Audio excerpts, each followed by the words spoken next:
মাদককে না বলবেন, মাদক থেকে মুক্ত থাকবেন, মাদককে খাবেন না, অন্যকে খাওয়াবেন না। স্বাস্থ্যের জন্য ক্ষতি, নিজেও খাবেন না, অন্যকে খাওয়াবেন না। পরিবেশ মুক্ত রাখবেন।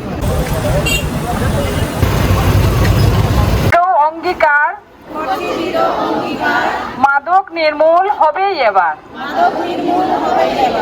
মাদকের বিরুদ্ধে হই সচেতন, বাছাই প্রজন্ম, বাছাই জীবন। মাদক ব্যবসায়ী যেখানে, প্রতিরোধ হবে সেখানে। সমাজ বাঁচা।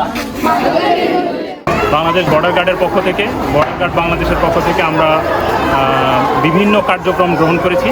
তার মধ্যে আমাদের নিজস্ব ইউনিট লেভেলে আজকে একটা মোটিভেশন ক্লাসের আয়োজন ছিল। আজকে বিভিন্ন কোম্পানি থেকে বিভিন্ন সভা সমাবেশের আয়োজন হচ্ছে। আমাদের অধীনস্থ যে সীমান্তবর্তী যে কোম্পানিগুলো আছে সেই কোম্পানি থেকেও আমাদের বিভিন্ন সভা সমাবেশের আয়োজন হবে। সেই সাথে আমরা বিয়ানীবাজারের বিভিন্ন স্কুল কলেজে লিফলেট বিতরণ করব। আপনাদেরকে জানিয়ে রাখি, আমরা এই লিফলেট বিতরণের কার্যক্রমের জন্য মাদক নিয়ন্ত্রণ অধিদপ্তর সিলেট শাখা থেকে আমরা পর্যাপ্ত সাহায্য সহযোগিতা পেয়েছি।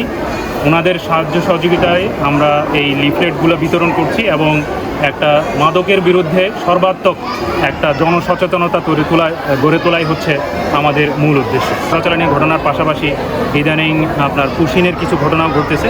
তো এইগুলোর ব্যাপারে আমরা যথেষ্ট সতর্ক। বিজিবি এইগুলোর জন্য আপনার তৎপর আছে এবং এই ব্যাপারে আমরা নিয়মিতই আমাদের প্রতিপক্ষ বিএসএফের সাথে আমরা নিয়মিত আলোচনা করি, নিয়মিত আমরা এই ব্যাপারগুলোতে অভিযোগ জানাই, তারাও তাদের মতামত জানান এবং আমরা বলবো বিজিবি এই যে কোনো রকম চোরাচালান এবং দেশের সীমান্ত রক্ষার্থে সর্বোত্তম অঙ্গীকারাবদ্ধ।